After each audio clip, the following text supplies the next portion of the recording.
बेटा कहाँ तू इतना हंस हंस के बतियावता रे?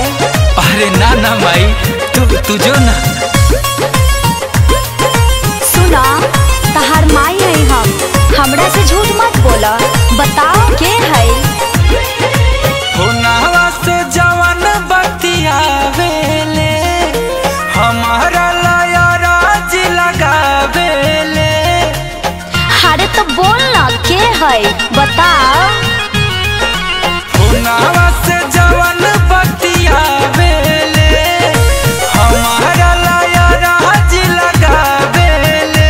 अच्छा, गाँव के शिवाला में जल ढारतिया, जल ढारतिया हो जल ढारतिया। मम्मी तोर पतोहिया सोमारी भूखल बिया, मायरा तोर पतोहिया सोमारे भूखल बिया। माई तोर पतोहिया सोमारी भूखल बिया, अरे माई तोर पतोहिया सोमारी भूखल बिया। अरे कैसन बारी तनी दिखाओ ना, तनी हमहू तो देखी कि हमार होखे वाली पुतौ कैसन बारी।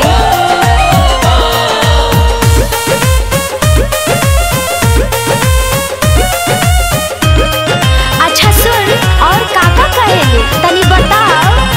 कहतिया संगे लेके चला देवा घर रे। अच्छा, भोला जी के सोझा हमर मांग दिया भर रे। हाँ, अरे नाना ऐसे कैसे, तनी हमहू देखे। कहतिया संगे लेके चला देवा घर रे।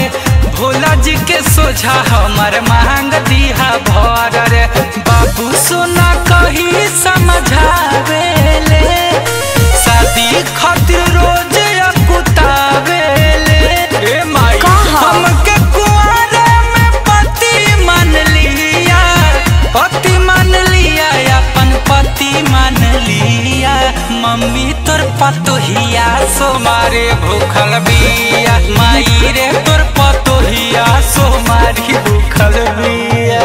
माई तोर पतोहिया सोमारी भूखल बिया, अरे माई तोर पतोहिया सोमारी भूखल बिया। बोल बम बोल बम, जय शिव जय शिव।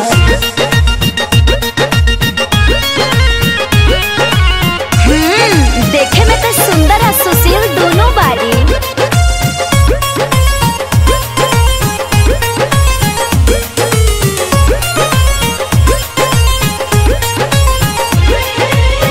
जैसे पार्वती पलू भैले भगवान हो, उनका में ओ सही बसेला मोर परान हो।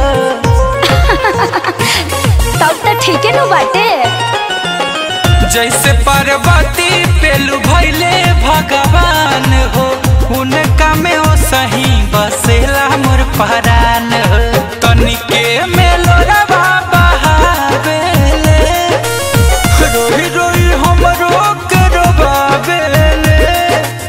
गुंजन हंसमुखी खातिर जियातिया, बड़ी मनतिया हमर ससुर जी के धिया। ए मम्मी तोर पतोहिया सोमारी भूख